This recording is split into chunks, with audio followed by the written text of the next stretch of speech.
নমস্কার বন্ধুরা, আজকে সাধারণ একটা ভাতের রেসিপি নিয়ে চলে আসলাম। হ্যাঁ, ঠিকই শুনছেন, ভাত দিয়ে তৈরি হওয়া এই রেসিপিতে বেশি কোনো জিনিস লাগবে না, অথচ খেতেও কিন্তু এটা খুব ভালো হয়। চলুন দেখে নিই কীভাবে তৈরি করছি। আমি সকালের কিছুটা বেঁচে যাওয়া ভাত, মানে একদমই ঝরঝরে এরকম ভাতটাকে রেখে দিয়েছিলাম। এবার এই সম্পূর্ণ ভাতটাকে আমি এইভাবে মিক্সার গ্রাইন্ডারের মধ্যে নিয়ে নিচ্ছি। সম্পূর্ণ ভাতটা কিন্তু এখন আমরা এর মধ্যে দিয়ে দিচ্ছি। দিয়ে দেওয়ার পর এরই মধ্যে সামান্য একটু লবণ আমি দিয়ে দিচ্ছি। খুবই অল্প পরিমাণে লবণটা কিন্তু দিতে হবে, বেশি দরকারই নেই। এর মধ্যে একটা কাঁচা লঙ্কা দিচ্ছি আর খুব অল্প পরিমাণে একটু জলও দিয়ে দিচ্ছি। একটু কাছ থেকে দেখাই, জলটা কিন্তু একদম টুপুটাপু করে ভরা হবে না, সামান্য একটু জল। এখানে দেখুন বাটাটা তৈরি হয়ে গিয়েছে, একদম ঝরঝরে একটা বাটা, খুব বেশি কিন্তু পাতলা এটা হয়নি, আবার খুব বেশি আঠালোও নয়। এবার এটাকে আমি একটা বোলের মধ্যে নিয়ে নিলাম। নিয়ে যেহেতু এই মিক্সচারটা খুবই টাইট একটা মিক্সচার, মানে খুব ঘন একটা মিক্সচার, তো আমি সামান্য পরিমাণে জল নিয়ে নিলাম এর মধ্যেই, আর খুব অল্প পরিমাণে একটু খাবার সোডা দিয়ে দিলাম। ওই 1 টেবিল স্পুনের মতন খাবার সোডা কিন্তু এর মধ্যে চলে গেল। এবার জল আর খাবার সোডা দিয়ে এভাবে হাত দিয়ে একটু ভালো করে মিলিয়ে নিচ্ছি। মিলিয়ে এক সাইডে রেখে দিলাম। এবার একটা টিফিন বক্সের মধ্যে সামান্য পরিমাণে একটু তেল দিয়ে দিলাম। তেলটা দিয়ে হাতের চেটোয় এভাবে একটু নিয়ে মিলিয়ে নিতে হবে সমস্ত তেলটাকে। তেলটা যেন টিফিন বক্সের মধ্যে ভালোভাবে চারিদিকে মিলে যেতে পারে, সেটা অবশ্যই লক্ষ্য রাখতে হবে। এবার ভাতের মিক্সচারটাকে আমি এই টিফিন বক্সের মধ্যে কিন্তু ভরে দিচ্ছি। একটা কথা এখানে বলে রাখি, মিক্সচারটা এমনভাবে ভরতে হবে যেন টিফিন বক্স বন্ধ করলে এটা উপুর চুপুর না হয়ে পড়ে যায়, মানে একটু জায়গা রেখে তারপর কিন্তু ভাতের মিক্সচারটাকে টিফিন বক্সে দিয়ে টিফিন বক্সটা বন্ধ করে দেবো। এখানে কড়াইতে জল ফুটতে দিয়েছিলাম, জলটা যখন ভালো মতন গরম হয়ে গেল তখন কিন্তু টিফিন বক্সটা এখানে বসিয়ে দিলাম। এখানেও একটা জিনিস লক্ষ্য করার রয়েছে, জল এমনভাবে দিতে হবে যেন ঢাকনার উপরে জলটা না উঠে যায়, ঢাকনার নিচেই যেন জলটা থাকে। এভাবে মোটামুটি 10 থেকে 15 মিনিটের জন্য ফুটিয়ে নিতে হবে। একটু সময় লাগবে, 15 মিনিট ফুটতে দিলে আরও ভালো। এবার টিফিন বক্সটাকে জল থেকে বের করে নিচ্ছি, বের করে নিয়ে একটু ঠান্ডা করে নিই। ঠান্ডা করে নেওয়ার পর আপনাদের সামনেই খুলে দেখাচ্ছি। দেখুন সামান্য একটু জল ভাব কিন্তু এর মধ্যে রয়ে গিয়েছে। এবার এটাকে হাত দিয়ে ধরার মতন ঠান্ডা করে নিতে হবে, না হলে পরে কিন্তু এতটাই গরম থাকবে যে এটা দিয়ে কোনো কাজই করা যাবে না। তো এটা একটু ঠান্ডা হোক। ঠান্ডা হতে হতেই মিক্সিং জারের মধ্যে আমি কয়েকটা জিনিস এখানে নিয়ে নিচ্ছি। আমি টমেটো, আদা, কাঁচা লঙ্কা আর কয়েক কোয়া রসুন এখানে নিলাম।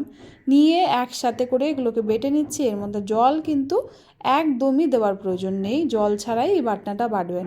এবার দেখুন একটু ধরার মতন যখন হয়ে আসলো তখন আমি ভাতের এই মিক্সচারটাকে এভাবে কেটে নিচ্ছি। এটা কিন্তু খুব যে পুঙ্খানুপুঙ্খভাবে কাটতে হবে তা কিন্তু নয়, ভীষণই সহজ একটা রেসিপি।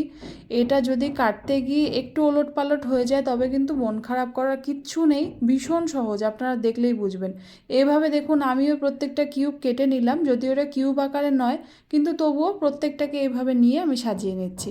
কড়াইতে তেল গরম হতে দিয়েছি, তেলটা যখন একটু ভালো মতন গরম হয়ে যাবে, আবারও বলে রাখছি তেলটা যদি ঠান্ডা থাকে সেই অবস্থায় কিন্তু এই জিনিসগুলোকে দেবেন না, তবে কিন্তু উঠতে চাইবে না। তেলটা যখন ভালো মতন গরম হয়ে উঠলো তখন কিন্তু এক এক করে এগুলোকে ছেড়ে দিতে হবে। আমি এগুলোকে ভাতের পনিরই নাম দিচ্ছি, আপনারা যেটা মন চায় সেটাই বলতে পারেন। এবার ভালো মতন উল্টে পাল্টে নিতে হবে, যখন একটা দিক হবে তখনই কিন্তু আমরা আরেক দিক এভাবে উল্টে পাল্টে নেব। তো ভালো মতন তৈরি করে নিলাম, বেশ সুন্দর লালচে মতন রং আসবে তখনই এগুলোকে নামাবেন, না হলে কিন্তু ভেতর দিকে কাঁচা রয়ে যাবে। এবার ভাতের তৈরি জিনিস মানে বুঝতে পারছেন, এটা কিন্তু ভেতর থেকে একটু নরম হবে, ভীষণই সফট হবে, আর বাইরেটা যেহেতু খাবার সোডা দেওয়া রয়েছে তাই একটু মুচমুচে ভাজা হয়ে যায়। এভাবে দেখুন প্রত্যেকটা কিন্তু আমি ভেজে নিচ্ছি, ভাজতে কোনো অসুবিধা হলো না। এবার এগুলোকে তেল থেকে আমি তুলে নিলাম, নিয়ে রেখে দিচ্ছি।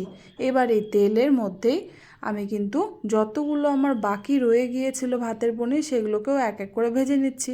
যেটা বলেছিলাম, কাটার সময় যদি কোনো রকমের কোনো অসুবিধা হয়, যেটা আমারও হয়েছে, সেটা কিন্তু একদমই নর্মাল, আপনারা কিন্তু একদম ঘাবড়াবেন না। ভালো মতন কেটে নিয়ে তারপর কিন্তু এভাবে ভেজে একটু উল্টে পাল্টে নিলে এটা তৈরি হয়ে যায়। এটা কিন্তু খুব বেশি ছিটতে পারে, সেজন্য একটু ঢাকা দিয়েও করতে পারেন। এবার এই বেঁচে যাওয়া তেলটা খুবই অল্প, এর মধ্যে আমি খুব অল্প পরিমাণে একটু তেল নিয়ে নিচ্ছি, খুব বেশি তেল কিন্তু অ্যাড করছি না। এখানটায় তেলটা একটু গরম হতে থাকুক। আর দেখুন সবগুলো ভাজা হয়ে গিয়েছে, এটা কিন্তু খুব সুন্দর একটা রং চলে এসছে। এবার তেলটা গরম হয়ে যেতে এর মধ্যেই ফোড়ন হিসেবে দিয়ে দিলাম গোটা জিরে, তার সাথে একটা শুকনো লঙ্কাও কিন্তু আমি ফোড়নের মধ্যে দিয়ে দিচ্ছি। ভালো করে ফোড়নটাকে আমরা একটু গরম করে নিচ্ছি। গরম করে নিয়ে এর মধ্যে কেটে রাখা পেঁয়াজ কুচি দিয়ে দিলাম। আমি কিন্তু পেঁয়াজটাকে এইভাবে ঝিরি আকারে কেটে নিয়েছি, আর একটু লালচে হওয়া পর্যন্ত এটাকে ভাজবো। খুব অল্প পরিমাণে একটু লবণও দিয়ে দিচ্ছি, এতে করে পেঁয়াজটা তাড়াতাড়ি একটু নরম হয়ে যায় আর কি। এবার পেঁয়াজটা যখন একটু ভাজা হয়ে গেল, তখন এই বেটে রাখা টমেটো রসুন আদার পেস্টটাকে এর মধ্যে দিয়ে দিলাম। দিয়ে একসাথে নাড়াচাড়া করে নিচ্ছি। একটু ভালো মতন কষিয়ে নিতে হবে মশলাটা একটু কষে গেলে তারপর গুঁড়ো মশলাগুলোও দিয়ে দিলাম।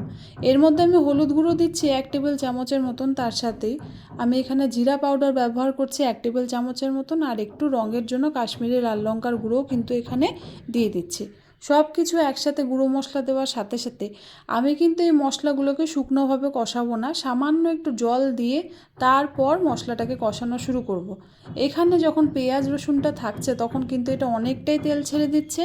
তো সব কিছুকে একসাথে একটু সময় নিয়ে কষিয়ে নিতে হবে, না হলে মশলার যে কাঁচা গন্ধটা থেকে যায় সেটা কিন্তু যেতে চায় না।